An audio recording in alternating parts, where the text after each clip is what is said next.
the second video of chapter 2, Nelson Mandela Long Walk to Freedom. जहाँ हमने finish किया था, थोड़ा वो देखते हैं. The brave man is not he who does not feel afraid. Means brave man वो नहीं है जो डर को फील नहीं करता, but he who conquers that fear. यानी कि ब्रेव कौन है? जो उस डर को जीत लेता है. अब देखेंगे यहाँ से, no one is born hating another person because of the color of his skin or his background or his religion. यानी कि जब कोई भी पर्सन जब पैदा होता है तो उसके मन में किसी के भी प्रति यानी किसी के साथ कोई नफरत नहीं होती है, और किसी के कलर से का कैसा कलर है, उसकी स्किन का, या उसका बैकग्राउंड क्या है, या उसका रिलीजन क्या है. यानी जब इंसान का जन्म होता है तो किसी तरह की जो हेट है उसके मन में नहीं होती है. People must learn to hate, and if they can learn to hate, they can be taught to love, for love comes more naturally to the human heart than its opposite. Opposite means यहाँ पे hate से है, यानी कि लोग ही हैं जो उसको सिखाते हैं हेट करना, और अगर उन्हें जब वो लोग नफरत करना सिखा सकते हैं, they can be taught to love, तो वो उनको प्यार करना भी तो सिखा सकते हैं. For love comes more naturally, यानी कि जो प्यार सिखाना है ना वो तो बहुत ज़्यादा आसान है. वो क्यों है? क्योंकि naturally to the human heart then it's opposite. यानी कि जो नेचुरली जो है प्यार करना जो है एक तरह से बहुत आसान है, और वो इंसान के मन में एक तरह से ह्यूमनिटी के नाते बहुत ही नेचुरल आ जाता है उसके मन में. इवन इन द ग्रिमिस्ट का मतलब सैडेस्ट है यहाँ पे, बहुत दुखी. टाइम इन प्रिजन, यानी कि प्रिजन में कितना टाइम उन्होंने पास किया था, पढ़ा होगा लास्ट वीडियो में. यानी 30 ईयर्स जब वो जेल के अंदर रहे थे. When my comrades and I were pushed to our limits, I would see a glimmer of humanity in one of the guards, perhaps just for a second, but it was enough to pressure me and keep me going.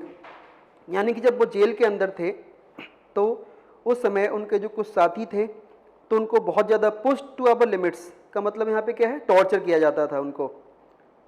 I would C glimmer, यानी कि तब मुझे उस jail के अंदर एक guard दिखाई दिया जिसमें एक ह्यूमनिटी की झलक, यानी कि जो सीन था वो मुझे नज़र आया.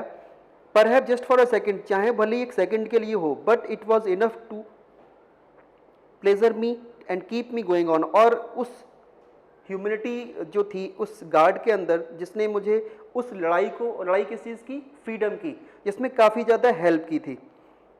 Men's goodness is flame that can be hidden but never extinguished. यानी कि जो मैन की जो इंसान की जो अच्छाइयाँ हैं वो किसकी तरह? एक फ्लेम की तरह है. यानी कि क्या है? लव की तरह है. दैट कैन बी हिडन, जिसको छुपाया जा सकता है, बट नेवर स्टिंगाइज, और जिसको हम बुझा नहीं सकते, यानी कि उसको हम ख़त्म नहीं कर सकते. In life every man has twin obligations. Obligations का मतलब यहाँ ड्यूटी से है, यानी हर इंसान की जो है दो ड्यूटी है. ऑब्लिगेशंस टू हिज फैमिली, एक तो अपनी फैमिली के लिए, to his parents, to his wife and children. Parents के लिए, अपनी वाइफ और चिल्ड्रन के लिए. And he was an obligation to his people, और एक ड्यूटी क्या थी उनकी? टू हिज पीपल, यानी कि जो लोग थे.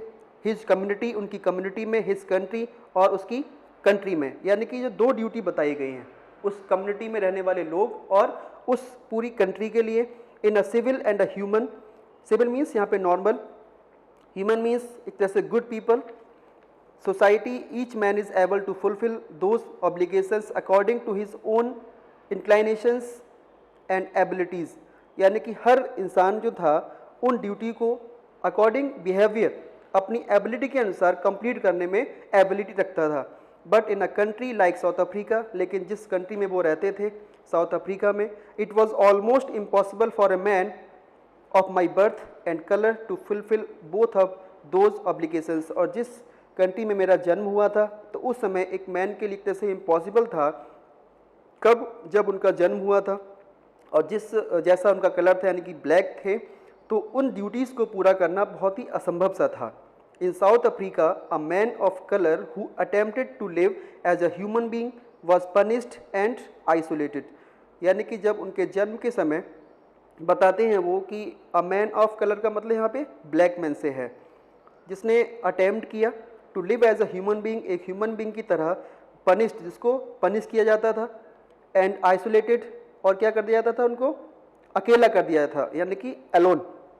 इन South Africa a man who tried to fulfil his duty, यानी भी कह रहे हैं कि जो ब्लैक सोसाइटी में जिनका जन्म होता था उनको क्या हो जाता था, उनके लिए अलग कर देते थे और उनको बहुत ही पनिश किया जाता था। Africa a man who tried to fulfil his duty means Africa में एक आदमी जो अपनी ड्यूटीज़ को पूरी करने के लिए कोशिश करता था, टू हिज पीपल, अपने लोगों की, वॉज इनविटेबली का मीन्स क्या है यहाँ पे, एक तरह से फोर्सिबली है, यानी कि फोर्स किया जाता था, किसके लिए, रिप्ड, उसको अलग कर दिया जाता था, फ्रॉम हिज फैमिली, अपनी फैमिली से, एंड हिज होम, उसके घर से, and was force to live a life apart, और यानी कि फोर्स किया जाता था कि अकेला ही अपने जीवन से, एक तरह से अकेला ही रहेगा। ट्विलाइट का मतलब यहाँ पे अंधकार से है, darkness, existence of secrecy and rebellion, और एक तरह से कैसा हो जाता था वो, एक तरह से किसी भी जो इसमें डेमोक्रेटिक कंट्री जो थी, जब वो बने थे फर्स्ट टाइम पे, तो बताते हैं कि उस समय पे क्या था, लोग आज़ादी से पहले के समय वहाँ पे एक तरह से जो वहाँ का किंग था उसके प्रति क्या हो जाता था, एक तरह से हेट करना शुरू कर देते थे। I did not in the beginning choose to place my people above my family, यानी कि स्टार्टिंग में ऐसा नहीं था कि मैंने जिस प्लेस पे जन्म लिया, ठीक है, तो choose to place my people above my family, यानी कि अपनी फैमिली को से ज़्यादा किसको रख माना था उन्होंने, उन पीपल के लिए, but in attempting to serve my people, और यहाँ पे वो कह रहे हैं कि I did not in the beginning choose to place my people above my family, यानी कि उस समय पे मैंने अपनी फैमिली से ऊपर उन लोगों को नहीं माना था, बट इन द अटेम्प्टिंग, और जब हेल्प करनी चाहिए, टू सर्व माई पीपल, अपने लोगों की, I found that I was prevented from fulfilling my obligations as a son, as a brother, a father and a husband, यानी कि वो ये कह रहे हैं कि स्टार्टिंग में मैंने अपनी फैमिली से ऊपर किसको नहीं माना था, उन लोगों के लिए, लेकिन बाद में जब मैंने हेल्प करनी चाहिए उन लोगों की, तो मैंने ये देखा, प्रिवेंटेड यानी कि रक्षा की, फुलफिलिंग माई ऑब्लिगेशंस, अपनी ड्यूटी की, कैसे, as a son, as a brother, और as a father and as a husband. I was not born with a hunger to be free, और जब मेरा जन्म हुआ था तो उस समय आज़ाद होने की जो भूख थी उनके अंदर नहीं थी। आई वॉज बॉर्न फ्री, क्योंकि उनका जन्म एक तरह से आज़ाद थे उस समय, जन्म के समय पे, फ्री इन एवरी वे, हर तरीके से आज़ाद थे। दैट आई कुड नो, जितना कि मैं उस समय जान सकता था, free to run in the fields near my mother's hut, वो दौड़ सकते थे खेतों में, फील्ड में, जो उनकी मदर का जो घर था, हट थी उसके पास। Free to swim in the clear stream, जो एक नदी बहती थी वहाँ पे वो स्विम कर सकते थे। Then ran through my blaze, जो उनके गांव से होकर गुजरती थी। फ्री टू रोस्ट, मिलेज का मतलब यहाँ पे मकई से है। Under the stars and ride the broad backs of slow moving bulls, और जो बुल्स थे जो धीरे धीरे चलते थे उनकी बैक पे वो राइड भी कर सकते थे, यानी इतनी सारी फ्रीडम उनके अंदर थी। As long as I obeyed my father, and avoided का मतलब यहाँ पे फॉलो से है, by the custom of my tribe I was not troubled by the laws of man और गॉड, यानी कि जब बताते हैं जैसे जैसे आई ओबेड माई फादर, अपने फादर का उन्होंने ओबे किया, सम्मान किया, एंड अवॉइडेड और फॉलो किया बाई द कस्टम्स, और जो रीति रिवाज थे, कस्टम थे, ऑफ माई ट्राइब, यानी कि उनकी कास्ट जो थी उसको फॉलो किया था। I was not troubled by the laws, ना तो मुझे उस समय जो लॉ था किसी भी इंसान का या फिर गॉड का, उससे बिल्कुल भी मुझे कष्ट नहीं हुआ था। ये कब बता रहे हैं, वो जन्म के बाद की बात बता रहे हैं अपने। It was only when I began to learn that my boyhood freedom was an illusion, और जब मुझे इस बात का रियलाइज हुआ कि मेरा जो फ्रीडम है ना वो चला गया है, कब, when I discovered as a young man that my freedom had already been taken from me, यानी कि उस समय पे उनको ऐसा लग रहा था कि वो फ्री हैं, लेकिन उस समय एक तरह से क्या था, उनका एक भ्रम था उनके मन में, एक डाउट था, लेकिन जब वो बड़े हुए तब उनको पता लगा कि उनकी फ्रीडम जो है already been taken from me, जो उनसे जा चुकी है। That I began to hunger for it, और तब उनकी जो भूख थी किस चीज़ के लिए, फॉर इट का मतलब है किससे, फ्रीडम से है, तब फ्रीडम के लिए उनकी जो भूख थी वो उनके मन में जगी थी। At first as a student I wanted freedom only for myself, और जब मैं एक स्टूडेंट था तो आई वॉन्टेड फ्रीडम, तो मैं स्वतंत्र होना चाहता था, किसके लिए, फॉर माई सेल्फ, सिर्फ अपने लिए चाहता था। द ट्रांजिटरी का मतलब यहाँ पे किससे है, टेम्परेरी से है। Freedom of being able to stay out at night, read what I please and go where I choose. और उस समय पे जब वो स्टूडेंट थे तो सिर्फ अपने लिए फ्रीडम चाहते थे। टेम्प्रेरी जो फ्रीडम थी, जो एबिलिटी रखती थी किसके लिए, वो नाइट में घर से बाहर रहना, रीड पढ़ना, और जो कुछ भी उनको अच्छा लगता था जहाँ भी वो चाहते थे जाना, ठीक है, एक जैसे फ्रीडम थी उनके लिए। Later as a young man in Johannesburg, और जोहान्सबर्ग में जब वो बड़े हुए तो उस समय आई अर्नड, तो मैंने चाहा, for the basic and honourable freedoms, क्या चाहा उन्होंने कि ऑनरेबल एक सम्माननीय, एक सम्मान, एक स्वतंत्रता चाहिए थी, फ्रीडम चाहिए थी, ऑफ अचीविंग माई पोटेंशियल, यानी कि जितनी मेरी क्षमता थी, जितनी मेरी पोटेंशियल थी उस समय, उसके according, of earning my keep, और जो भी उनका अर्निंग थी यानी जो लिवलीहुड, यानी कि एक तरह से हम क्या रोजी रोटी जो थी उसको कमा पाऊँ, ऑफ मैरिंग, शादी कर पाऊँ, एंड हैविंग अ फैमिली, और मेरी एक फैमिली हो, the freedom not to be obstructed in a lawful life, और किसी तरह का भी जो है ऑब्स्ट्रक्ट ना हो, रुकावट ना हो उनकी लॉफुल लाइफ में, ठीक है। But then I slowly saw that not only was I not free, लेकिन धीरे धीरे जब मैंने देखा कि ऐसा नहीं है कि वही फ्री नहीं थे, I not free but my brothers and sisters were not free, तो देखा जब बड़े हुए तो उनको रियलाइज हुआ कि फ्रीडम उनकी जा चुकी है, और वो सोच रहे थे कि केवल मैं ही फ्री नहीं हूँ, तो ऐसा नहीं था। कौन कौन फ्री नहीं थे? उनके ब्रदर्स, उनके भाई, उनकी sisters.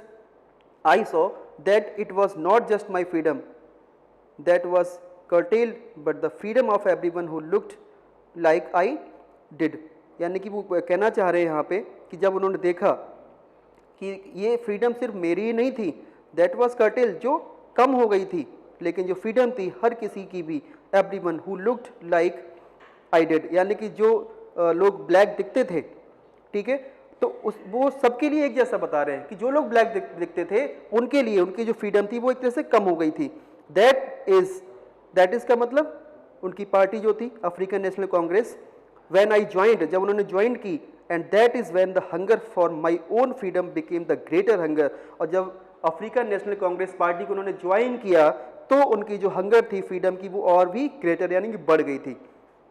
Freedom of my people, यानी कि उनके जो लोग थे जो ब्लैक कम्युनिटी से जो रहते थे, बिलोंग करते थे, it was the desire for the freedom of my people for to live their life with dignity and self respect that animated, का मतलब यहाँ पे है full of energy my life, यानी कि जब उन्होंने अफ्रीकन नेशनल कांग्रेस पार्टी को ज्वाइन किया तब उनकी जो फ्रीडम थी उसकी हंगर यानी कि उसकी भूख थी जो और ज़्यादा बढ़ गई थी, और जब ये इच्छा थी उनकी कि लोग फ्रीडम कैसी हो, मेरे पीपल की, यानी कि वो रहें, दियर लाइफ्स, उनका जीवन हो, एक डिग्निटी, एक सम्मान हो, सेल्फ रिस्पेक्ट, और जो उनकी फुल ऑफ एनर्जी के साथ रहें, that transformed a frightened young man into a bold man, और तब एक तरह से बदल गई थी, यानी कि जो फ्राइटन या डरे हुए जो लोग थे, into a bold man. Young man यहाँ पे किसकी बात हो रही है? नेल्सन मंडेला की। तो कैसे हो गए वो? और साहसी हो गए। That drove a law abiding attorney to become a criminal, और अब जब साहसी हो गए तो क्या हुआ फिर? अब पहले क्या बने थे वो? एक तरह से लॉयर थे, और अटॉर्नी यानी कि मीन्स एक तरह से वहाँ के एक तरह से कहें एक मेंबर बन गए थे टू बिकम ए क्रिमिनल। और जब बाद में जब इन्होंने मीन्स फाइट करना शुरू की वाइट पीपल के अगेंस्ट, तो एक तरह से टू बिकम ए क्रिमिनल, तो वे क्या बन गए? एक अपराधी, एक क्रिमिनल बन गए थे। That turn a family loving husband into a man without a home, और उनकी फैमिली एक अच्छे लविंग हस्बैंड थे, और उनको क्या हुआ जब बाद में उनको घर भी छोड़ना पड़ा।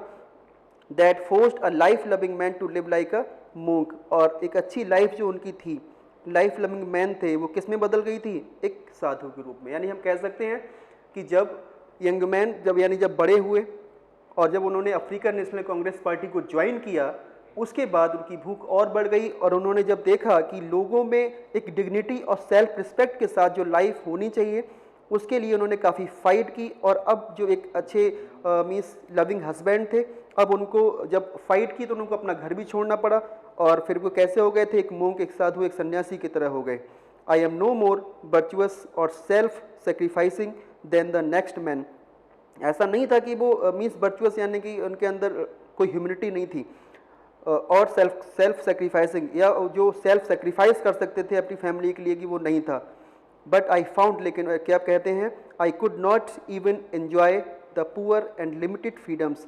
लेकिन एन्जॉय का मतलब यहाँ पे क्या, एक तरह से लॉयर, यानी कि जो थोड़ी सी जो फ्रीडम थी, जो लॉयर थे उस समय पे, तो लिमिटेड जो फ्रीडम थी वो उनको अच्छी नहीं लगी। और I was allowed when I knew my people were not free. और तब ऐसा बोलते हैं कि मैं जिन लोगों को जानता था वो उस समय फ्री नहीं थे। और फ्रीडम इंडिविजुअल है, यानी कि या तो कम या ज़्यादा, वो ठीक नहीं है। The चेंस on any one of my people were the चेंस on all of them.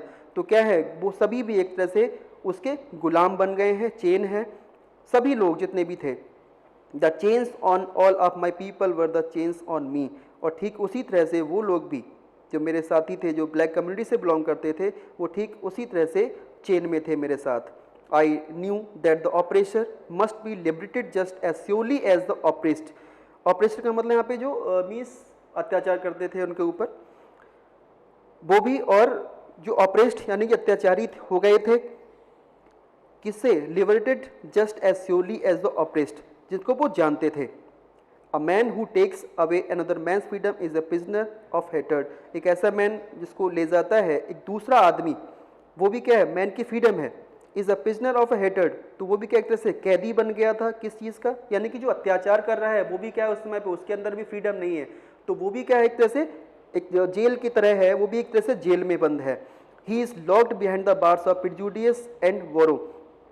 और यानी कि किसी भी प्रिजुडिस मतलब क्या है, यानी कोई भी ऐसी खास कोई भी हम कह सकते हैं कॉमन चीज़ ना हो, यानी कि वैल्यूबल पर्सन और वैल्यूबल थिंग जिससे हेट करना।